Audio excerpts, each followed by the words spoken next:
Hello everybody, welcome back to the channel. I am frankly FM84. A big thank you for coming back and joining me on another video right here on YouTube. So if you joined us yesterday, you would have seen us kick off the rebuild challenge with Celtic. First episode, we went through the club, through the finances, through the 5-year plan. We also showed you the squad and where we wanted to improve. And in today's episode, we have moved forwards to the 3rd of February 2022. We are through the winter transfer window and we have gone halfway into the season. So yesterday we couldn't sign any players. Today we have unleashed the checkbook. As always, we're going to start off with the transfers from the players that have come in and gone out. Starting off on the right hand side, you can see the first player that left the club was James Forrest. He ended up going to Sturm Graz for £1.3 million. Albion Ajeti went to Reading on loan. Owen Moffat also out on loan at Arbroath. We then sent Sufanat Mwanta back to Buriram United. So Sufanat coming into the club and then going straight back. We will get to that in a minute. Johnny Kenny has gone out on loan to Derby. Ismaila Soro has gone to Toulouse for £400,000. Liam Scales has gone to Swansea for £275,000. Superchok Sarachat has gone back to Buriram on loan. And Dane Murray has gone to Falkirk on loan. So then, looking at the players that have come in, we have just spoiled the fact that 2 of them are already in and out. But the first player that we signed was Gabriel Noga. He is a 20-year-old Brazilian who plays as a centre-back. I have a feeling this kid is a raw talent. He has all the attributes that you'd really want. He's 6'4", he could be a little bit taller, but strength of 12, pace of 13, acceleration of 13, bravery of 15, vision of 12, work rate, marking, passing, tackling, heading. It's all there. This kid, I think, could be a bit of a bargain. Probably did pay a little bit over the odds at £4.2 million, but it's one that we really wanted to bring into the club. And the next player who came in was his teammate, Lazaro. Absolutely fantastic. If you'd have seen any of my videos from FM21, this is a kid that I think is a really, really special player. I'm surprised no European team has come in for him yet. 19 years old. He has everything that you could possibly want. Room to develop. Good pace, good acceleration, good agility in terms of work rate, vision, teamwork. And then when you look at his technique, 14, passing of 13, first touch 13, finishing 12, dribbling of 14. He can play as a makeshift left winger, he can play as a striker, he can play behind the striker. I think Lazaro is a sound signing for any team on FM22. The next player, Martin Baturina. So you might be able to sense here that what we are doing is going for a blend of youth and raw talent. So Martin Baturina is a Croatian, he's 18 years old. He's only 5'4", which is going to be a little bit of a problem for him. If he comes up against taller players, he's certainly not going to be running onto those back post headers. But what he does have is trickery in abundance.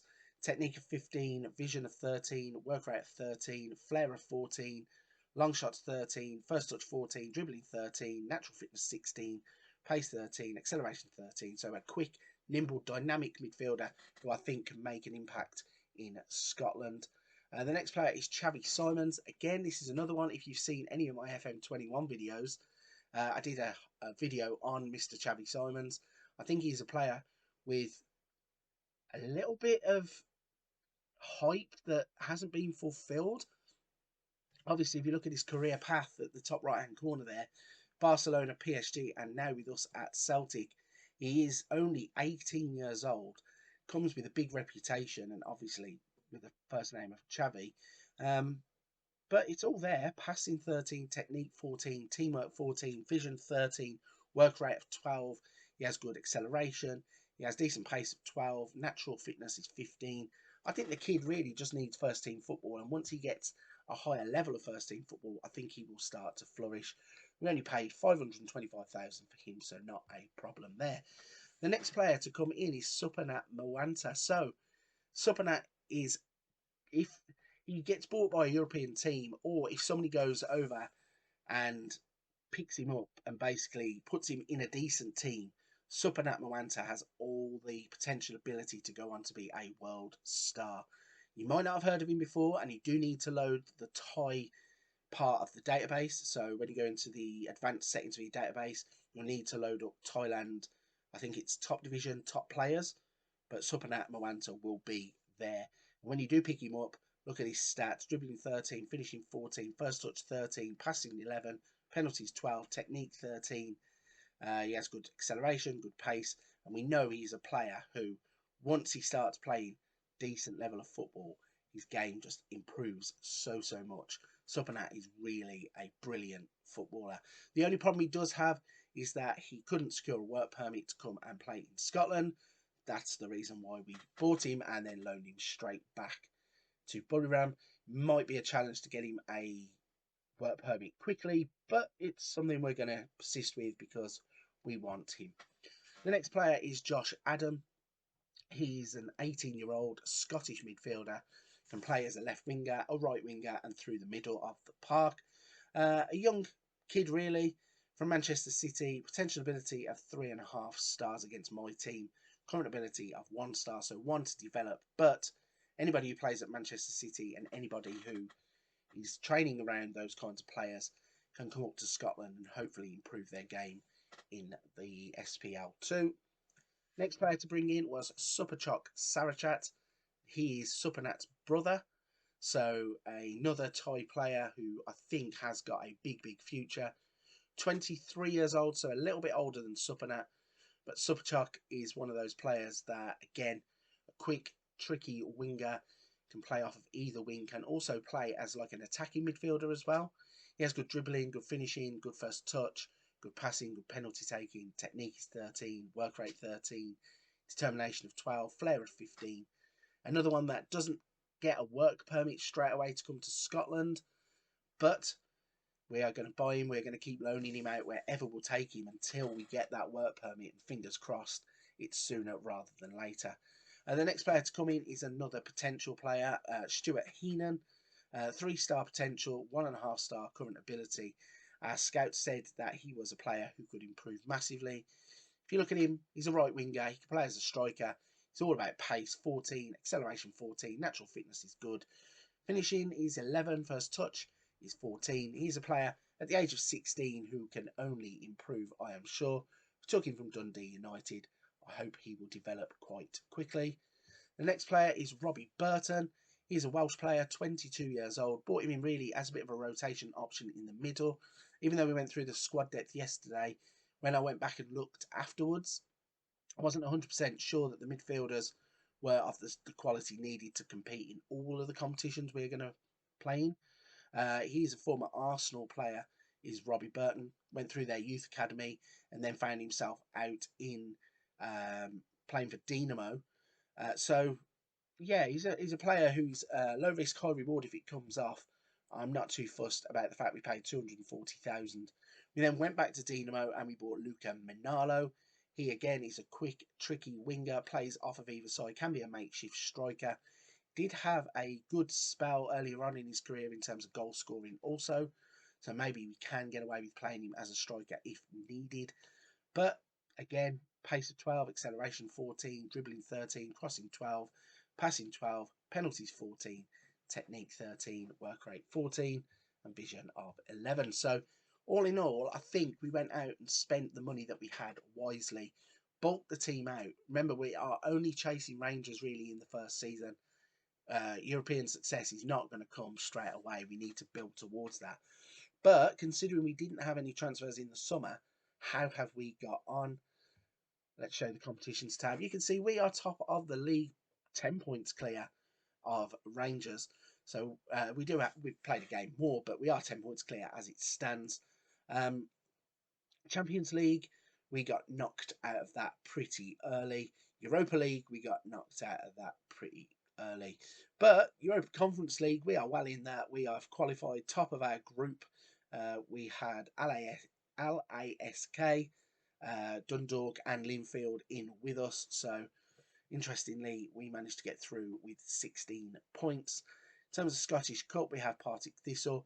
And then we were knocked out of the semi-finals by Hearts in the Premier Sports Cup. So that's what I was saying. There are a few other teams that are just at the level below that can cause a surprise. I mean, Hearts really aren't a surprise, are they? They're third in the league. They are a way off of us, but they are there in third. So then, let's have a run through everything else, and then we'll come back to what's been happening in the league. So, in terms of finances, £53.5 million in the bank still, 2.5 million in the transfer budget left over. Wage budget is 502,000. We are spending 472,000, so a good gap in terms of that. And we haven't gone and bankrupted the club in the first transfer window. Club vision, job security is still secure. We have B minus despite being 10 points clear in the SPL. The problem that we do have, though, is that in terms of the club vision, strives to make progress on and off the pitch. We're not really doing that if we're not in the Champions League. Maintain the club's status as the most reputable team in Scotland, reserving judgment. But we are working within the wage budget, so we get an on-course for that. However, this is where it really starts to get painful. Champions League playoffs, failed. Reached first knockout round of the Europa League, failed. Europa Conference League, reached the quarterfinals, pleased we've qualified from our group. Cinch Premiership, win the Cinch Premiership, on course for doing that, so pleased. Scottish Cup, win the Scottish Cup, pleased, we're still in it, we haven't won it. And then Premier Sports Cup, they wanted to win that and we failed. Going forwards, they want us to continue winning the league. So again, board really weren't too over optimistic. We should have done better in the Champions League, we should have done better in the Europa League, but with no transfers, that maybe is a realistic guide as to where the club is when you take over at the start. So can't really put too much emphasis on those. And once we start to build the squad, that is the whole point of the rebuild. We hopefully will get better as we go along. So let's show you the schedule then before we go back to the league table and show you exactly what has been happening. So we started our season off in good form. We won 2-1 against Rapid Vienna in the first leg of our Champions League path second qualifying round. And I thought we were going to get off to a really good start. However, we lost 4-3 in the second game and went out on penalties. And that puts us out of the Champions League. We then played Hearts in the Premiership, started off the season well. Furuhashi, Turnbull, O'Reilly and Abada getting the goals there. We then lost 3-2 to Sparta Prague. Another wonder kid that I had a look at signing, couldn't get it over the line. Adam Halozek getting the goal in that game. Pisek got 2 as well. And then for us, Giacomakis and Furuhashi getting the goals, but not enough. A 4-0 victory again in the Premiership. Furuhashi, O'Reilly, Ideguchi and McGregor getting the goals. Turnbull getting sent off. We then lost 2-1 in the home leg of the Europa League path third qualifying round. And again, Adam Halozek destroyed us. Then in the Premier Sports Cup second round, won 4-1 against Queen's Park. We then played Santa Clara in the UEFA Conference League path fourth qualifying, and we lost that. So it wasn't a very good start to the season at all. Our form was dipping and peaking and dipping and peaking. And then once we cleared Santa Clara, we didn't look back. Back in Premier League action, we won 3-0. We then won 3-0 against Santa Clara to book our place in the Conference League. We then drew with Rangers in a bit of a strange game where Near Bitton was sent off and we were leading for a long time before they equalised. We then drew 2-2 with Ross County, a 4-0 victory in the Conference League. Livingston got swept aside 3-0. A 7-0 win against Dundalk with goals from Abada, Furuhashi, O'Reilly and Forrest. Dundee got swept aside 4-0. Dunfermline 5-0 in the Premier Sports Cup quarter-final. Then we lost in the Premiership against Aberdeen, which was a bit of a strange one. Beat Motherwell 3-0. Beat Linfield 3-0. Beat St Johnstone 6-0 with goals from Turnbull, Abada, Ideguchi and Furuhashi. Beat Hibs 4-1. Beat Livingston 5-0. Beat Linfield 5-0 before the European hangover. Lost to Dundee 1-0. Strange game. McGregor sent off. Then lost in the semi-final of the Cup to Hearts. A 1-1 draw with Dundalk after battering them. How many did we win? We won 7-0 in the first game and then drew 1-1 away, which was strange. Beat Aberdeen 2-1 in the league. And then we started to turn the form right up. Hearts 4-0 swept aside. Dundee 3-1 battered them. 6-0 in the Europa Conference League. Motherwell 6-0. Goals from Abada, Hatati, Furuhashi, Taylor and Rogic. St Mirren 3-0. Ross County, we then got a 1-1 draw, which was really strange because we drew 2-2 with them at the home game, drew 1-1 in the away game. So Ross County, we didn't beat Ross County in the first season. But then St Johnstone 1-0, Hibs 5-1, Rangers 4-0. Rangers 4-0, that was a really, really good game. We absolutely played them off the park. Abada, Welsh, Turnbull and McGregor getting the goals there. Morton 3-0 in the Scottish Cup 4th round. Hearts we swept aside 3-0 in the league. And Dundee United was the last game before we come back. Abada, Simons, Starfelt and Nia Bitten. So going back to the competitions then, let's have a look at the Premiership in a little bit more detail. So at this point of the season, we've played 24, won 19, drew 3, lost 2, a goal difference of 64, 60 points. Let's have a little look at some player stats. So in terms of the overall goals, Morales is the top goal scorer with 13, but we have Turnbull, Abada, Furuhashi all on the board. Turnbull with 12, the others with 11. Most assists, Matt O'Reilly with 12. We then have Juranovic with 11, McGregor with 7, Abada with 6, Hatate with 5, and Jota with 5 also. So everybody chipping in really. Most shots, Kevin Nisbet, 101 shots. David Turnbull is the only player on our list with 65.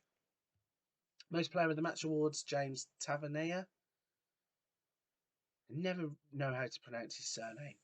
Is it Tavernier or Tavernier? However it's said, he's top of the list. David Turnbull representing us. And Jota also getting on the board. Maybe I was wrong about Jota. Most key passes goes to Barry McKay. But Josip Juranovic is right there with 87. Got Jota and Abada on the list too. Most tackles won, Josip Juranovic with 52. And Rayo Hatate down there with 47. Most dribbles made, Josh Doig. But nobody for us. Most clean sheets, Joe Hart with 14. Maybe he does retain the ability. Fewest conceded, 2 players, Joe Hart and Alan McGregor, so Celtic and Rangers. In terms of the other stats you can see down there, expected goals per 90 minutes, David Turnbull, no yellow cards. Shots on target, Turnbull there. Team goals, Matt O'Reilly and Joe Hart with 75. Goals per 90 minutes, Turnbull and Abada. Games won, O'Reilly and Hart. Shots per 90 minutes, David Turnbull. And average minutes per goal, Turnbull and Abada. So that is pretty much halfway into the season. And we are doing well. We are flying in terms of the Premiership. Not so good in terms of the European competitions. But if we could just keep going, we'll be back in the Champions League and have a really good crack at it in the next season. Last thing to look at then is the assistant report. You can see now Joe Hart is down to 2.5 stars. Hatate is 3. Starfelt 2.5. Carter Vickers 3.5. And Juranovic is 3.5. Midfield now consists of McGregor, O'Reilly and Turnbull, Maeda, Jota and Furuhashi. So despite the signings, none of them crack our assistant's best 11, which is a little bit strange. But we are progressing. We are pushing forwards. We are leading the way in terms of the Cinch Premiership. We just need to polish up our European act. Let's see if we can do anything in the Europa League conference. Tomorrow, when you come back, we will be at the end of the first season. You're going to be able to see, did we do anything? Did we take the league title back off of Rangers? And did we push on in the Conference League? Also, there might be a few more signings that, in fact, there won't be, will there? There'll be more signings the day after that. So the development after tomorrow's episode will continue. And basically, we are going to be showing you how the league finishes tomorrow. I'm jumping ahead of myself. League finishes tomorrow and then summer transfer window the day after that. So if you want to find out how this is going to go, you're going to have to keep coming back. To do that, the easiest way is to hit the like button, hit the subscribe button with the little bell. Never miss another video in the series. Firstly, if you do that for me, I really am appreciative of everybody who stops by, takes their time, watches the videos, listens to me ramble on. A big thank you to everybody who supports the channel. It really, really does mean a lot. For this one, though, I'm going to wrap it there. Go and check another video out on the channel. We have tactics, Wonder Kids, and a whole lot more. But I'll see you on another one soon.